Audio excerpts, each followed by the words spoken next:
Bueno, boa tarde a todos, camaradas e camaradas. Digo que boa tarde a todos, camaradas e camaradas, porque aquí só hai camaradas. Vemos que este é un acto de feito que pediu o Partido Comunista pola República Galega, que pediu o cónsul aquí presente, e que nos explicara parte do que está sucedendo neste momento na Venezuela. Entón, bueno, agradecer de antemán ao cónsul que nos teña recibido no consulado e que nos explique, e sin máis damos comezo a charla. Bueno, buenas tardes a todas las compañeras y a los compañeros que nos visitan. Estamos honrados de recibirlos aquí en la sede del Consulado de la República Bolivariana en momentos, bueno, no digo en momentos en que hay convulsión, porque desde que ascendió al poder el comandante Chávez, Venezuela está en ebullición permanente, yo no diría que de convulsión, pero sí de suma preocupación, porque estamos asediados, perseguidos, bloqueados, y en fin, nosotros estamos sufriendo las consecuencias de un sistema que nos hemos impuesto político, económico y social, que es absolutamente dispar al sistema capitalista, al sistema de derechas y de ultraderechas que amenazan en estos momentos el mundo. Yo voy a ser muy corto, solo porque ustedes conocen en su mayoría la situación venezolana. Lo que sí quiero es delinear muy claro que se trata de dos sistemas.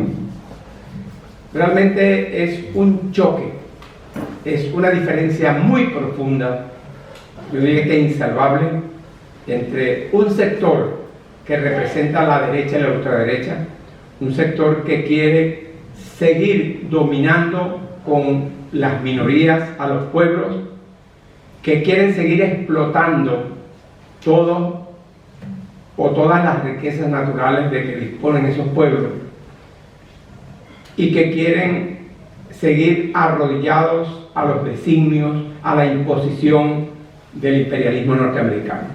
Porque realmente en el fondo es una lucha de un sistema socialista, o que está en periodo de transición hacia el socialismo, buscando la emancipación definitiva de un pueblo guerrero, de un pueblo luchador, de un pueblo que se ha impuesto a través de la historia precisamente por no dejarse sojuzgar, por no dejarse pisotear, por oponerse y por combatir todas las ideas que vayan en contra de las mayorías y que impongan las desigualdades sociales.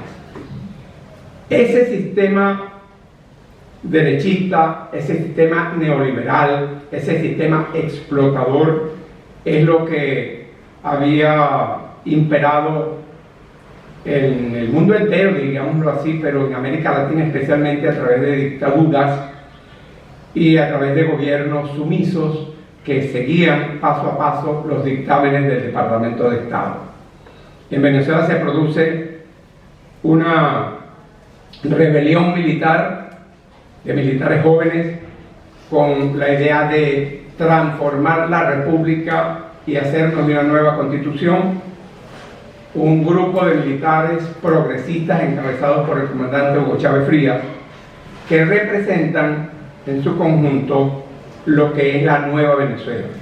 Es la Venezuela progresista, es la Venezuela que busca la participación colectiva, es la implementación de un sistema democrático, pero una democracia participativa, donde es el pueblo el que decide sus destinos, donde es el pueblo, a través de las comunas, a través de los consejos comunales, a través de los movimientos sociales, quien elabora sus planes de desarrollo y los lleva a consideración del Ejecutivo o de las instancias que sean necesarias para su implementación y para su puesta en marcha. Pues bien, esos dos sistemas son un choque permanente. desde que el mundo es mundo, porque el imperialismo trata, pese a que vive una situación sumamente, yo diría que un periodo decayente, un periodo donde cada día es menos poderoso, tiene menos poder en el mundo, y un proceso como el venezolano que trata de salir, como diría en palabras del presidente Chávez, es un proceso donde un parto se trata de salir de una situación delicada para definitivamente incorporarnos a un sistema distinto, a un sistema socialista, que es lo que se aspira y lo que se espera del proceso venezolano. En consecuencia, los ojos del mundo están en estos momentos colocados en Venezuela. Y mucha gente se pregunta, bueno, ¿pero por qué? Bueno, sencillamente porque Venezuela es, entre otras cosas, tiene en su suelo la primera reserva petrolera del mundo.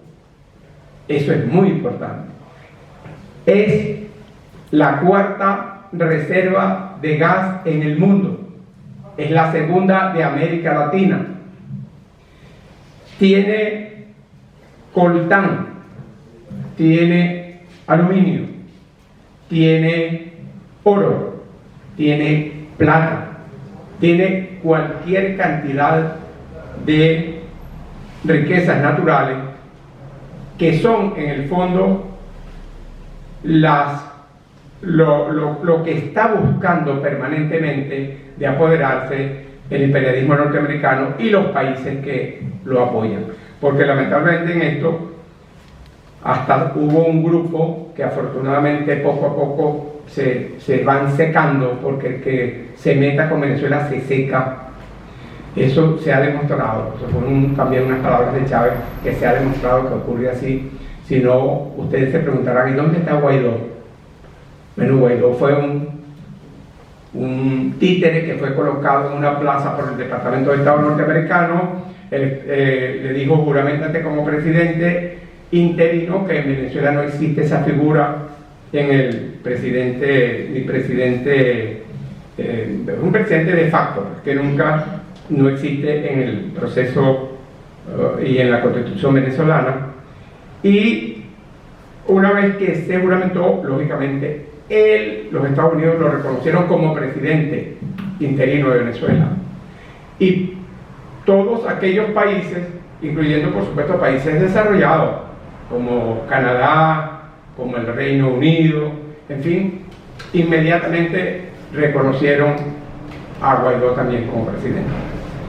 En su mejor expresión, en el momento en que tenía el mayor apoyo, nunca pasó de tener el reconocimiento de más de 50 países. Y son 197 países los que están registrados en la Organización de las Naciones Unidas. Todos los demás o se estuvieron o apoyaron a Venezuela. Venezuela, afortunadamente siempre ha estado de un lado, nunca ha dejado de tener amigos, y ha tenido amigos muy poderosos, muy eficientes, muy consecuentes y muy leales, como Rusia, como China, como Bielorrusia, como India, en fin, todos aquellos países que en estos momentos en la geopolítica están ubicados como el nuevo sistema económico, político y social del mundo. En ese sistema que van a ser a través de los BRICS está Venezuela alineado. Pero yo quería sencillamente recordarles que esto pues no es una lucha para que se mantenga en Venezuela de una semana, de un mes, de un año. No, son 25 años de lucha permanente, durante los cuales se ha convocado a 31 procesos electorales. El socialismo venezolano del siglo XXI, que es, insisto, un avance o una transición, la única transición que se vive y que se seguirá viviendo en Venezuela, que es la transición hacia el socialismo. Estamos pues en ese proceso abierto, permanente, diario, hasta lograr los objetivos que nos hemos planteado en la Constitución. Porque una de las cuestiones más importantes que se debe destacar es que la Constitución venezolana, en su artículo, especialmente su artículo 7, dice que la Constitución es la norma suprema y el fundamento del ordenamiento jurídico. Todas las personas y los órganos que ejercen el poder público están sujetos a esta Constitución. ¿Por qué les leo esto? Porque todos los organismos públicos tienen que cumplir con la Constitución. Y entonces vamos a adelantarnos al proceso electoral que se acaba de producir, que, bueno, llegamos a este proceso electoral después de enfrentar golpes de Estado, golpes petroleros, intentos de magnicidio, destrozos de fuentes públicos, es decir, agresiones, violencia al más alto nivel. Muy importante, por ejemplo, es lamentablemente recordar las guarimbas, donde se quemó gente viva, donde la ultraderecha llegó a la desfachatez de quemar, rociar con gasolina y quemar al Arcilo Gonzo a gente por el solo hecho de parecerse a un chavista, porque para ellos es un chavista moreno, que generalmente tiene el pelo ensortijado y que es muy dicharachero y muy normal y que participa y es solidario con todo el mundo. Esa es la característica de un chavista para ellos. Entonces, ven una persona, parece un chavista, hay que quemarlo. Eso lo hicieron. Entonces, dentro de este mare magnum de cosas de violencia que hemos vivido organizados por los apellidos, que son los mismos desde hace 25 o 30 años. Las mismas personas que participaron en la primera intención golpista son los que están allí. Las mismas personas que permanentemente han negado el Estado de Derecho son los que están allí. Las mismas personas que nunca han reconocido un proceso electoral cuando pierden, porque cuando ganan, lógicamente, tienen sus alcaldes, tienen sus gobernadores, tienen sus diputados, tienen sus senadores cuando existía la Cámara de Senadores, en fin, tienen todos los funcionarios públicos que están previstos por elección popular. Pero cuando pierde, entonces inmediatamente gritan fraude. Esto ya se ha vivido en todos los procesos electorales, pero en este particularmente del 28 de julio cobra muchísima relevancia y muchísima importancia, porque se trataba de un proceso para escoger al nuevo presidente de los venezolanos. Es decir, aquí estaban participando 20 millones de personas aptas según el último registro electoral permanente. Si hay 20 millones de personas, miren, no se trata de decirle al mundo, cuando tú le gritas al mundo que es fraude, es una situación sumamente delicada. ¿Por qué? Porque la ley orgánica del Consejo Nacional Electoral, que es el único organismo que está en Venezuela autorizado por la Constitución, por las leyes, por la práctica cotidiana en cada uno de los procesos en dar cifras, es el Consejo Nacional Electoral. El Consejo Nacional Electoral nunca, en ningún proceso, ha dado actas, ha revelado actas. ¿Por qué? Porque las actas no se revelan, las actas quedan grabadas en el cerebro del Consejo Nacional Electoral y copia de esas actas lo obtiene el presidente de la mesa electoral, el secretario de la mesa electoral, el centro electoral como tal que va al Consejo Nacional Electoral y el testigo. Todos los testigos, en cada mesa tiene que haber testigos, si los partidos políticos lógicamente están registrados, tiene que haber testigos de cada uno de los partidos. Esos testigos, como se hizo aquí, por ejemplo, en este consulado, en el pasado proceso, los testigos de cada uno, el señor Edmundo González Urrutia recibió la copia original una vez que se produce el conteo, que la original se manda al Consejo Nacional Electoral y que cada una de las personas están conscientes de que ese es el resultado. Pero es absolutamente prohibido por ley, insisto, que cualquier organismo, que cualquier, vamos a ponerle, que cualquier consulado que realizó un proceso electoral salga a decir, no, es que aquí ganó fulano y perdió fulano. No, usted agarra esa acta y se la manda al Consejo Nacional Electoral, y el Consejo Nacional Electoral es quien cuenta y da a conocer las cifras. Esto hay que tenerlo muy claro, porque en todos los escenarios piden, es que Maduro tiene que sellar las actas. Primero, Maduro no es autoridad electoral. Maduro fue o es un candidato reelecto ahora como presidente con cifras oficiales que entregó el Consejo Nacional Electoral una vez que, venciendo un saboteo que se hizo al sistema con las cifras que tenía, que era el 80% de las elecciones en general, dijo, señores, está reelecto el presidente Maduro, y dio la saca.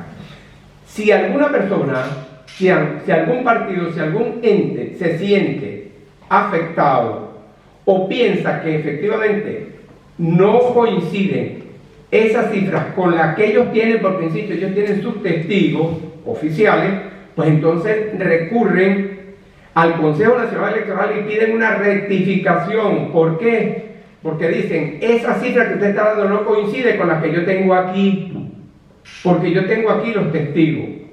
Efectivamente, entonces hay un mecanismo, un procedimiento para que esas personas sean oídas y tengan un lapso para que el Consejo Nacional Electoral les dé una respuesta. Pero tomando en cuenta que la situación era tan grave, al momento en que ellos gritan fraude, lógicamente era algo planificado. ¿Por qué? Porque ellos, los representantes de los partidos políticos que apoyaron al señor González Urrutia y el propio candidato, que es González Urrutia, sabía que ningún organismo estaba autorizado para dar cifras del Consejo Nacional Electoral.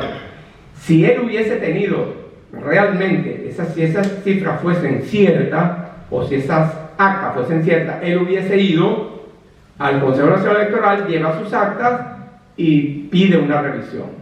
Pero no, lo hizo desde una página web que fue elaborada 2 días antes del proceso electoral en los Estados Unidos.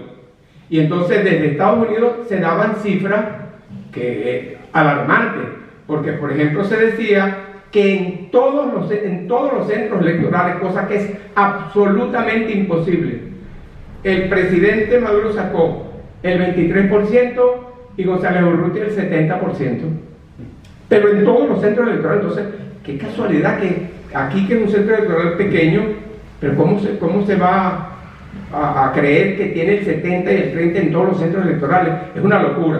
Pero en segundo lugar, y es también bastante importante, esas cifras se entregan en una página manipulada donde votaron personas, según la lista que tenían, votaron personas muertas, donde votaron, bueno, cualquier tipo de irregularidades. Entonces, ellos dicen que esas son las cifras. Entonces el Consejo Nacional Electoral dice, no, las cifras son estas, y da un segundo boletín ratificando a Nicolás Maduro como presidente. Ellos, que ya lo tenían preparado, porque en el proceso no fueron a la reunión previa que convocó el Consejo Nacional Electoral para que se comprometieran en un documento cada uno a respetar las cifras. Eran 10 candidatos, 38 organizaciones políticas representadas. Los 9 candidatos firmaron, pero González Urrutia no lo firmó. Entonces había algo extraño que estaban tramando. Se producen las elecciones, bueno, cantaron fraude. Luego van cuando termina el proceso, en lugar de ir y pedir esa rectificación, en el supuesto que se hubiese cometido alguna irregularidad del Consejo Nacional Electoral, no lo hacen así, sino que al cantar fraude llaman inmediatamente a unos grupos armados que ellos llaman los comanditos, que ya lo tenían preparado con representantes con venezolanos que están fugados, que están en Estados Unidos, que sirvieron como instructores, los prepararon también con gente de Colombia, y ese grupo de comanditos que estaban, es algo realmente muy, pero muy lamentable, porque estaba formado prácticamente por niños, por jóvenes entre 13 y 17 años, y fueron niños a quienes les pagaron, los reclutaron, les pagaron entre 100 y 300 dólares, los armaron, e incluso les dieron drogas para que estuvieran en situaciones de locura, y los muchachos salieron a la calle fuera a quemar carros, a destrozar todo y a matar al que vieron. Hay un chavita, sí hay que buscarlo, vive en tal parte, fulano tal, y lo mataban. Y en escasamente 24 horas hubo 12 muertos y más de 300 heridos. Y todavía esa cifra se está manejando porque se piensa que hay más muertos, el gobierno piensa que hay más muertos. Pero hay muertos muy significativos, como una señora que era la encargada de las bolsas CLAP, que son las bolsas que el gobierno entrega para las familias más necesitadas, que están siendo más afectadas como consecuencia del bloqueo económico. Y esa señora en el estado Bolívar, en el Callao, se encargaba del reparto en una barriada. Pues bueno, 4 de esos muchachos, uno de ellos de 17 años fue y le metió 4 balazos, pero el paquete en el suelo la despedazaron, una cosa brutal, bestial. Y bueno, un muchachito de 17 años que apenas estaba comenzando la vida, pues era sencillamente instrumento de esos grupos, de los locos, de los que tienen los autores intelectuales de un acto de ese tipo. Entonces salieron a la calle y lógicamente hay muchos muchachitos que fueron detenidos, ciertamente, pero no es que hay desaparecidos, perseguidos, no, niños que fueron detenidos para llamar a sus padres, para ver qué estaban haciendo, porque esos niños estaban con pero esa es la situación de los detenidos, porque se ha regado la especie de que en Venezuela se tortura a los niños y se hace tal cosa, como se ha regado la especie absolutamente ilegal, ilegítima, mentirosa, que nosotros vivimos 24 horas un proceso de una dictadura feroz, donde se persigue a la gente, donde la gente no puede hablar, donde no hay libertad de ningún tipo, donde se violan absolutamente los derechos humanos, cuando esta constitución creo que es la única en el mundo que tiene un capítulo de 17 artículos únicamente dedicado a defensa de los derechos humanos. En eso Venezuela ha sido muy respetuosa, y sí, como es respetuosa de todas las cuestiones inherentes pues, al ser humano.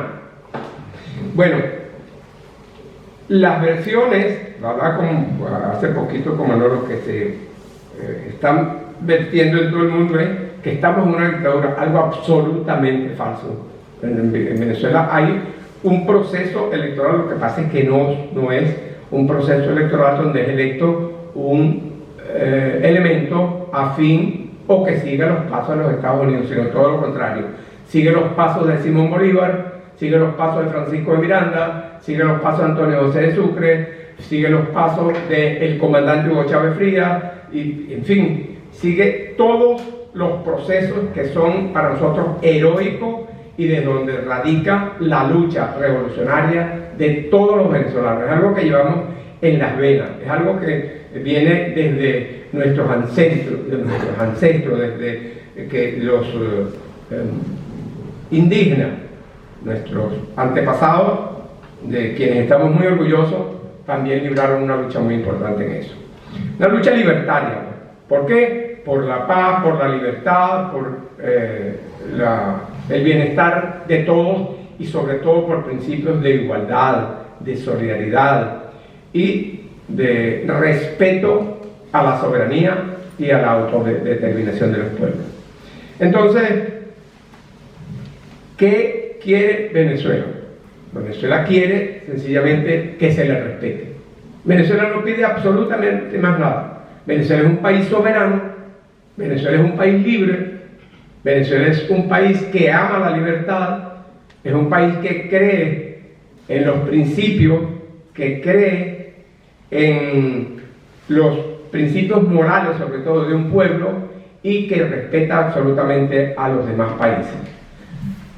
Si usted respeta los principios de soberanía, si usted respeta los principios de autodeterminación, pues sencillamente con Venezuela no va a tener ningún tipo de problema, porque Venezuela los va a respetar igualmente y sobre todo practica en lo que es la integración latinoamericana y mundial la solidaridad absoluta, la reciprocidad en todas las cosas que sean necesarias.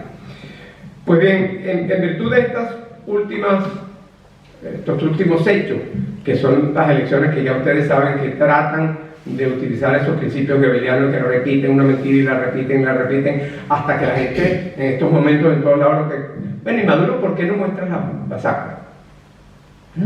Hay que decirle sencillamente, pues Maduro no maneja actas, eso lo maneja el Consejo Nacional Electoral. Además, si en el caso de que lo muestre, estaría metiéndose en el poder, en las funciones de otro poder, porque en Venezuela el poder electoral es uno de los 5 poderes del Estado. Entonces el poder legislativo es una cosa, el poder ejecutivo es otra y el poder electoral es otra. Entonces tiene necesariamente que manejar, organizar, en fin, todo lo que tiene que ver con el proceso electoral, el poder electoral.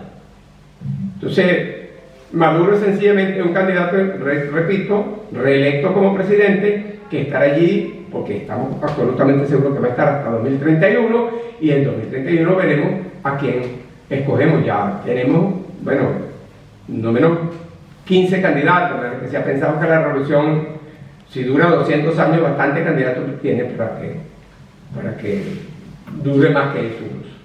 Bueno, después de vivir toda esta serie de situaciones, yo le quiero reiterar que Venezuela, para que ustedes en cualquier oportunidad que puedan decirlo o difundirlo en cualquier evento o ante sus amigos o frente a cualquier planteamiento que hagan, Venezuela es un país que está en paz absolutamente en estos momentos. Preocupa, como siempre ha preocupado desde hace 25 años, que hay una campaña brutal, especialmente mediática. Ustedes oigan una emisora de radio o oigan cualquier canal de televisión o lean un periódico. Es el dictador Maduro, es la dictadura de Venezuela, es el pueblo que está pasando hambre, es como se está oprimiendo a la gente, es represión. Eso es absolutamente incierto, es todo lo contrario. En Venezuela sí hay elementos de juicio para llevar ante los tribunales a cualquier funcionario o a cualquier persona que intervenga en un hecho ilícito, pues tiene garantizada en la Constitución todo lo que es el debido proceso y puede perfectamente, tiene acceso a la justicia. No hay ningún tipo de decisión que dependa del Ejecutivo, sino de los tribunales, y eso se evidenció en las últimas elecciones. En virtud de la importancia del proceso, el presidente Maduro dijo, bueno, no puedo pedir una revisión porque se trata de las elecciones de todo el país. Le voy a pedir, como está también previsto aquí en el artículo 98 de la Constitución, al Tribunal Supremo de Justicia que pida en original todas las actas y que sea el Tribunal Supremo de Justicia quien se pronuncie sobre quién ganó las elecciones. Claro, se abre un proceso en el Tribunal Supremo de Justicia, se cita en primer término al Consejo Nacional Electoral, el Consejo Nacional Electoral deposita todas sus actas, se cita a todos y cada uno de los candidatos, y todos fueron y llevaron los que tenían las actas. El señor González Urrutia no asistió en 3 oportunidades seguidas que fue citado por el tribunal. Si usted no tiene nada que aportar, usted va, mire, yo vengo, pero yo no tengo nada que aportar porque usted me está pidiendo una cosa que yo no tengo. Perfecto. Pero tienes que ir. Entonces, en 3 oportunidades no fue. Ya cometió un delito de desacato. Se hizo representar ante el mundo como el candidato que ganó las elecciones. eso es un delito porque estás usurpando las funciones del Consejo Nacional Electoral. Sacas un comunicado en los medios y lo mandas al exterior, sobre todo, diciendo que se le pide a las Fuerzas Armadas que se incorporen a la lucha contra la dictadura, que se le pide al pueblo venezolano que salga a las calles a defender su triunfo. Entonces esa es una incitación a delinquir, esa es una incitación a alteración del orden público, es decir, 5 delitos distintos, pero en el fondo es un complot nacional e internacional, y volvemos al comienzo, para deponer a través del cambio de régimen, como dicen los americanos, o los americanos no, los estadounidenses, a través del cambio de régimen, a un sistema que se opone o que se enfrenta a un imperio, y Venezuela es antiimperialista, socialista, y en consecuencia esos son principios que vamos a defender con la vida, porque lo único que nos queda es eso, hasta nuestro último aliento, porque es necesario, no es para nosotros, ya es para nuestras generaciones venideras, para los niños, para nuestros hijos, para nuestros nietos. Pues bien, así la situación. Hay un señor que está en desacato, comienza un proceso de investigación, la Fiscalía General de la República ordena, porque detecta que efectivamente se han cometido esos delitos, ordena una investigación penal. De esa investigación penal hay una decisión se produce un auto de detención que allí no se puede aplicar porque él desaparece, no se consigue por ningún lado, y resulta que después que se viene a España se ha conocido que el mismo día 29 se alojó en la Embajada de los Países Bajos. Otro elemento para que ustedes se den cuenta de cómo todo estaba planificado. Porque si tú estás reclamando que tú eres presidente, te vas y te alojas en una embajada el siguiente día de las elecciones, y cuando ya habían llamado a que salieran los comanditos a matar gente y a destruir las propiedades del Estado. Bueno, de la Embajada de los Países Bajos, que queda muy cerquita de la Embajada de España, el señor se va tranquilamente por el jardín a la Embajada de España. El día 5, cuando todo esto, bueno, ¿dónde está? El presidente decía, bueno, lo que queremos saber es ¿dónde está este señor González Urrutia? Porque no aparece, tiene que dar la cara. Pero no dio la cara, se fue para la Embajada de España y entró en un proceso de negociaciones con el gobierno venezolano. Él, en forma unilateral, voluntaria, pide asilo, y hay una característica del derecho de asilo. Entonces, Venezuela le otorga el salvoconducto, porque si no le hubiese otorgado el salvoconducto, él tenía que quedarse en la Embajada de España. Todo eso es producto de negociaciones al más alto nivel dentro del gobierno. Entonces, le otorga el salvoconducto, como lo dijo la vicepresidenta, y se autorizó que saliera del país. Esa es toda la historia.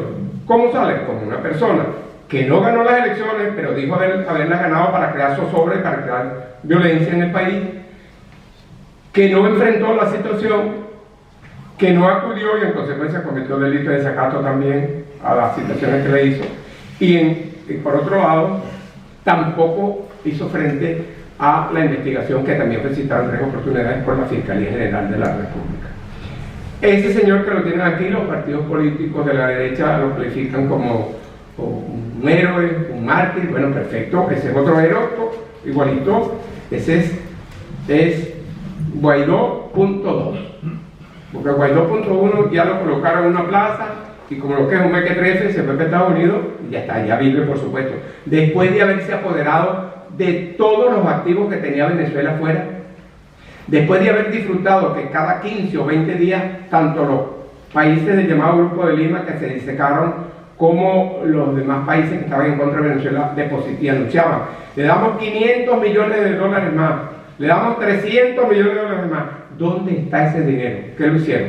Bueno, ya lo tienen en los Estados Unidos y en España, que es donde disfrutan ellos de esos grandes capitales. Pero el grave daño que le hicieron a la nación va a costar mucho repararlo, porque Venezuela perdió Citgo, que es la empresa petrolera y refinado de petróleo más importante que tiene el país afuera. Venezuela perdió Monómero, que es una empresa encargada de productos plásticos y petroquímicos, la más importante del país porque tenía su sede en Colombia, y acuérdense que en ese momento allí uno de los más férreos enemigos de Venezuela, que era Uribe, y después el otro presidente, Duque, pues le permitieron que se llevara, que quebrara todo eso y se llevara todos los activos. Aparte de eso, todos los activos que dejó Venezuela, que están retenidos, el oro venezolano, que está en Gran Bretaña, que siempre le recordamos a Gran Bretaña eso, era depositaria del oro venezolano, y todo ese oro está en el Banco de Inglaterra, pero a la orden de Guaidó, porque para ellos Guaidó es el presidente. Entonces, un títere como ese, pues lógicamente se dio con poder, se llevó todos los dineros del mundo, todos los millones que usted pueda, amparado por el imperialismo y por el imperialismo norteamericano y el imperialismo inglés. Esa es la historia que ustedes conocen, pero es importante recalcársela porque para nosotros no es una sorpresa. La situación que estamos viviendo es permanente, son ya 25 años. ¿Cuánto tiempo va a durar? Bueno, el tiempo que esta gente reconozcan que nosotros somos un país libre, soberano, y que lo que pedimos es justicia y que se nos respete como tal. Yo creo que con esta intervención, que es repetitiva, muchas cosas que ustedes conocen, por lo menos estén claros en que este señor que está aquí no es ningún presidente, no lo es, y por eso esa indecisión del mundo, porque antes cuando el señor Guaidó salía en los 50 países, pero ahora no. Ahora ellos trataron de establecer el nuevo grupo de Lima, punto 2, así como hicieron como quieren hacer con este caballero, y el grupo de Lima no le funcionó. Hay un grupo pero de presidentes muy corruptos, muy corruptos. Una banda. Todos los que están metidos allí. Eso no es un grupo, es una banda. Sí, por eso sí, le llaman el cartel de los expresidentes, grupo del país.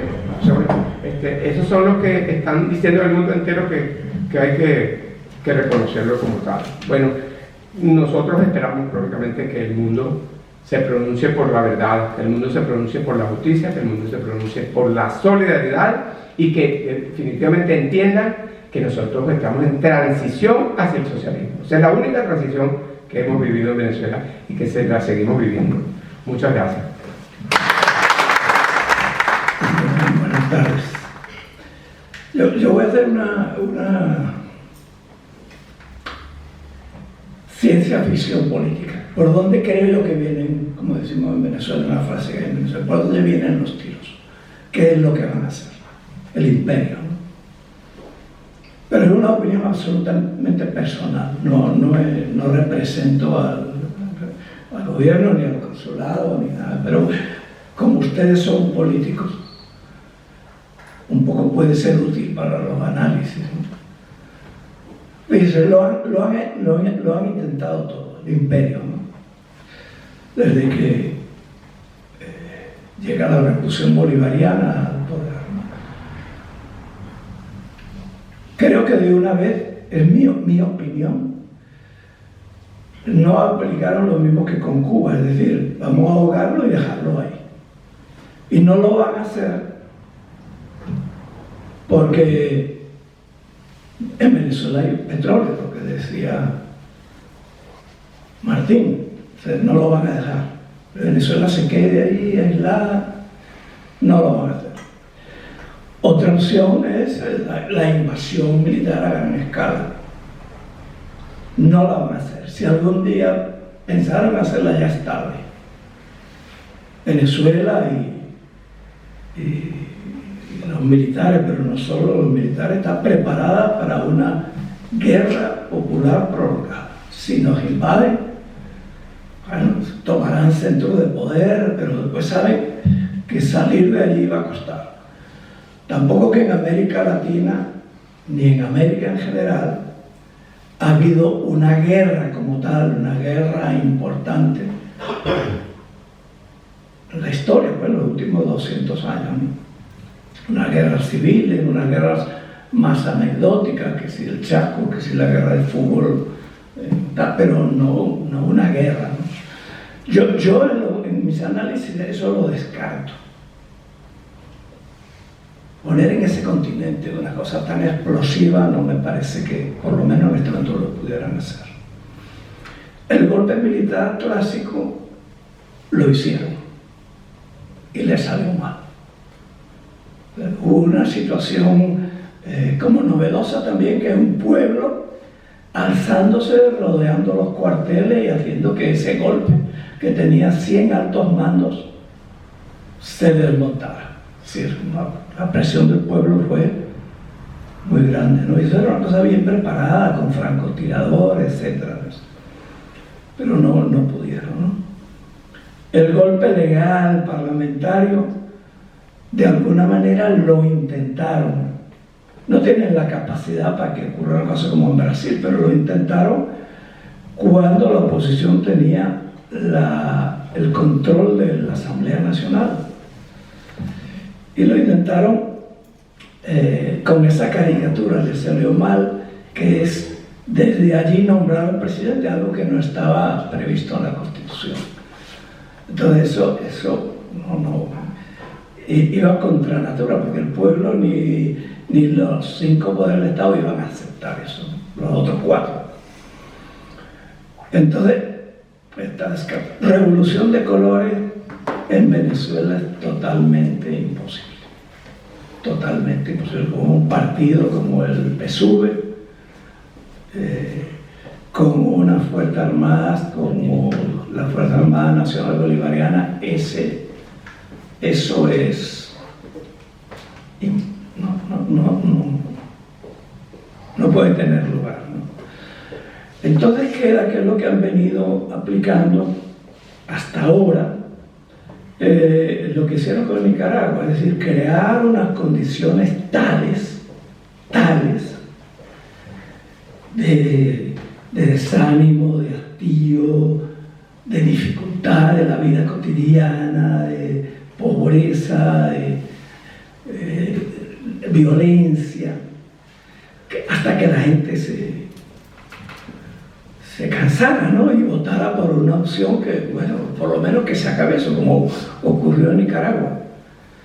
La contra, la guerra, la cosa no se podía, y la gente pues hizo un ensayo. Eso es lo que han venido aplicando hasta hace poco. No les dio resultado. ¿Qué les queda? No lo hemos hablado, es una cosa que yo la pienso. Ir a por el Estado fallido, el modelo de hacer fracasar un Estado, una sociedad y tal, ya no es que toma el poder la burguesía. Ya eso creo que no tienen la posibilidad de que haya la burguesía en el control del poder político. Pero lo que hicieron en Siria, claro, es con mucha violencia, y después puede ya generarse violencia más grande. Así, ese modelo, Libia, empezar como a caotizar la vida, pero con violencia, hasta que ya parece que no hay control del Estado. Entonces ahí sí habría una intervención, sobre todo para apoderarse de las zonas petroleras, que son más interesantes, y allí ya queda una sociedad rota, un Estado fallido, incapaz, y un petróleo en sus manos. ¿Ves? Y ahí con el control. Yo creo que vienen por ahí. Yo creo que todo esto indica que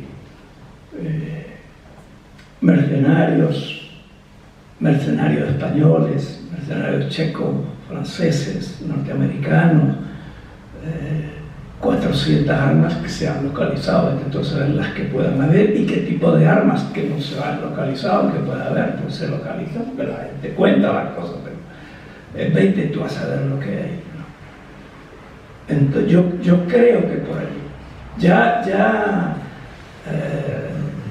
gente como María Corina, ya eso es anécdota. Yo creo que no hay ninguna capacidad de que esa gente Leopoldo, ellos pueden contribuir al caos y piden más sanciones como idiotas que son, ¿no? Aparte de criminales, pero yo creo que el plan en este momento es ir hacia allá. Y por eso Venezuela está enfrentando con mucha fuerza el tema de la violencia. Donde surja una llamita, hay que apagarla, ¿no? Ha enfrentado en los grupos delincuentes criminales con mucha influencia con la cosa colombiana y con el apoyo del gobierno colombiano, de Estados Unidos también, que ha entrenado gente. Lo ha venido enfrentando, pero además está dotando de unas leyes, unos argumentos legales que van a permitir judicialmente luchar contra esa violencia. Que no hay que permitir que eso vaya para adelante. Pero eso puede ser, ¿no? ¿Qué va a hacer Europa? ¿Qué va a hacer España? No tenemos datos, sino intuiciones y algunas cosas que se ven, pero yo no creo que tengan fácil de reconocer a los tales de Urrutia. Ni creo que sea fácil, lo comentaba con algunos compañeros hoy en una discusión, no creo que sea fácil que se rompan las relaciones. Tenía que ser mucho más imbéciles de lo que son estas estructuras de poder político que tenemos acá, mucho más imbéciles de lo que son. No lo sé, ¿no? Históricamente nunca se han roto las relaciones de España y Venezuela desde que existen. Creo que no sé cuándo Franco, no sé si hubo alguna vez, pero no creo, ¿no? Y ni siquiera se rompieron. Fue una caricatura lo de Guaidó, porque yo me acuerdo ver a Sánchez dándole un plazo de 8 días y después de que pasó el plazo reconociendo a Guaidó, pero la relación era con el gobierno, que era un encargado de negocio, los consulados no se cerraron y nada, una payasada cómica, no tenía ningún sentido, ¿no? Este consulado no se cerró ni un día por eso, ¿no? Se cerró 15 días por el COVID, pero por eso no. Entonces, claro, como esto ocurre en el marco de la geopolítica, que es muy dinámica, cualquier cosa puede ocurrir. Esa es la otra cosa. Porque la geopolítica, yo soy de los que piensan que en este momento la humanidad nunca estuvo más cerca de la catástrofe. En este momento, más que en la crisis de los Betis, más que nada, cualquier cosa puede ocurrir, cualquier cosa. También soy de los que piensan que el desánimo que muchos teníamos cuando cayó el muro de Berlín y cuando aquello parecía que se acababa la historia y todo eso, pues no. Felizmente en el atardecer de nuestras vidas, el mundo nos regala unas posibilidades maravillosas de tomar un rumbo distinto. Ahí están el mundo que están haciendo, el mundo multipolar, el mundo que se ve fraternal, que se ve en colaboración, que no se acaban los imperialismos, ese mundo que surge, ¿no? El problema es esa chispa que puede saltar ahí en un momento dado. Bueno, quería añadir esta otra visión un poquito a lo que dijo Martín. Gracias, Martín. Perdón que a mí a lo mejor se me escapó una cosita que, bueno, recalcarla, seguramente todos ustedes lo saben. El caso María Corina. Esa señora fue diputada, y como diputada, cuando estaba más álgida la lucha de la ultraderecha contra el presidente Chávez, ella desde su curul de diputado dijo que se desincorporaba de la Cámara y se iba a representar a Panamá a la Organización de Países, a la Organización de Estados Americanos, la OEA. Bueno, entonces, imagínense ustedes en cualquier país del mundo que un diputado se vaya, previamente pidió la invasión, que la única forma de sacar a Chávez era que el imperialismo invadiera Venezuela. Cuando un nacional pide la invasión de su país, cuando es electo popularmente y se va a representar a otro país, comete dos delitos muy graves, que es el delito de traición a la patria. Y entonces, y el otro es de insubordinación también, porque está subordinada a las leyes nacionales. Bueno, ella fue previamente, por una actividad que tenía, fue inhabilitada por la Contraloría General de la República durante 15 años. Es la mayor sanción que puede aplicar la Contraloría a un funcionario. Bueno, ella, sancionada como está, a sabiendas de que no iba a ser candidata en las pasadas elecciones incluso, ella permanentemente dice que ella es la candidata de la oposición. Y la candidata de la oposición, entonces, el mismo mensaje gebeliano, mete una mentira, la gente dice la candidata de la oposición, porque no dejaron participar a la candidata. Ella no es candidata. Primero, no tiene ningún partido. Segundo, no tiene representación en el Consejo Nacional Electoral. Para ser candidato, uno tiene que tener un partido o un grupo de electores con carácter nacional que lo postule como tal. Y el Consejo Nacional Electoral, a la persona que lo postule, al responsable de ese partido, le da una serie de claves para entrar al sistema en representación de su candidato. Pero ella no es candidata, no es candidata a nadie. Ella creó un grupo, como una especie de ONG, que es una fundación que, ¿cómo se llama? Únete, ¿no? Únete. 20. No, pero únete primero. Únete, súmate. Y luego ahora le llama 20 Venezuela, que es lo mismo, ¿no? Una ONG financiada por el Departamento de Estado, y entonces ella dice que la inscribió, que fue la que escribió la página de esa fantasma. Entonces ella dice que ella es candidata. Entonces cargaba, este es el candidato verdadero, con un pendón para arriba y para abajo. Ella andaba con un pendón, pero ella era la que le hacía la campaña. Entonces toda la gente decía, y los medios por supuesto, la candidata de la oposición con quien representa a los partidos electorales, que es fulano tal. Entonces, señor, esa es la verdadera historia. Él apareció en 2 o 3 actos públicos, no pudo, entre otras cosas porque físicamente no puede. Está muy mayor, para allá vamos todos y estamos bastante avanzados, pero hay que reconocer eso. Físicamente no puede. Bueno, esa es la historia de esa señora. Entonces ahora quedó sin chivo y sin meca, porque no tiene, ni es postulada, ni tiene partido, está suspendida, y entonces ahora ¿a quién va a recurrir? Porque no tiene ningún partido, porque ella puede decir voy a representar al partido, no sé qué cosa, esta cosa. Bueno, vamos a ver, siempre apoyo va a tener de todos los medios porque ella es uno de los apellidos en Venezuela. Y esos apellidos crearon a sus hijos orientados a que tú tienes que ser presidente de Venezuela. Yo me voy a retirar de esto, pero tú vas a ser presidente de la empresa nuestra y vas a ser presidente de Venezuela. Y si no vas a ser presidente, bueno, vas a participar, o vas a ser ministro, o vas a ser... Fíjense, esa es la idea. Para mantener ahí la oligarquía. Se llama los amos del valle.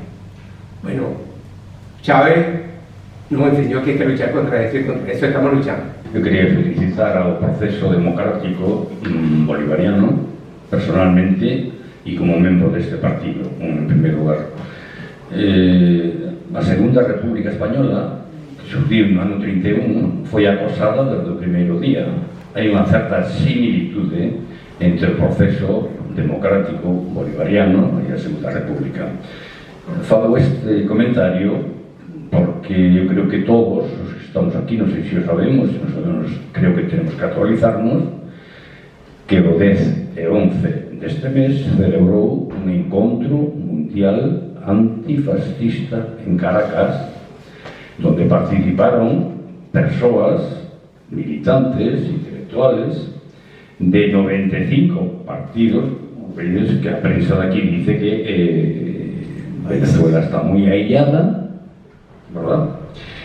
Y 1.200 delegados y delegadas. ¿Y por qué digo esto? Lo digo porque efectivamente o capitalismo na crúa crisis permanente vai avanzar, por lo menos naqueles ámbitos donde o capitalismo goberna, como na Unión Europea, España incluída, ya que dice que hai un goberno progre, ¿verdad? Eso se vai a profundizar, va a profundizar a guerra, los gasos militares, y y se abre una perspectiva también positiva en ese sentido de que se vaya a constituir un frente mundial antiimperialista con sede en Caracas, o sea que vaya a tomar corpo. Estemos atentos a esto, porque incluso ya dentro, no sé si en octubre, vai haber un encontro mundial de xóvenes antifascistas mundiales parecido ao encontro que hubo de F11. O digo porque bueno, todo o que estamos vendo é unha instrumentalización gebeliana dos medios de comunicación capitalistas que son os donos dos medios. Aí que a Marx decía a contradicción entre a relación de producción e os medios de producción. De quen son os medios de producción? Pois esos son os que van a controlar a situación.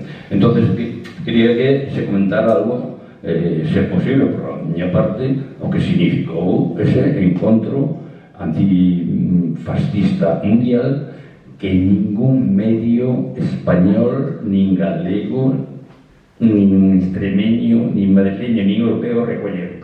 Ningún medio. Gracias.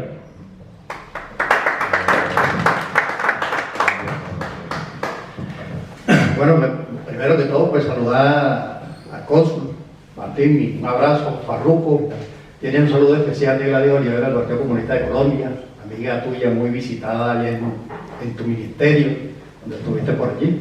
Mi nombre es Carlos Molinares, militante del Partido Comunista de Colombia, militante del PSUV y de la dirección de la Escuela de Formación del PSUV también, porque vivo en Caracas hace 50 años.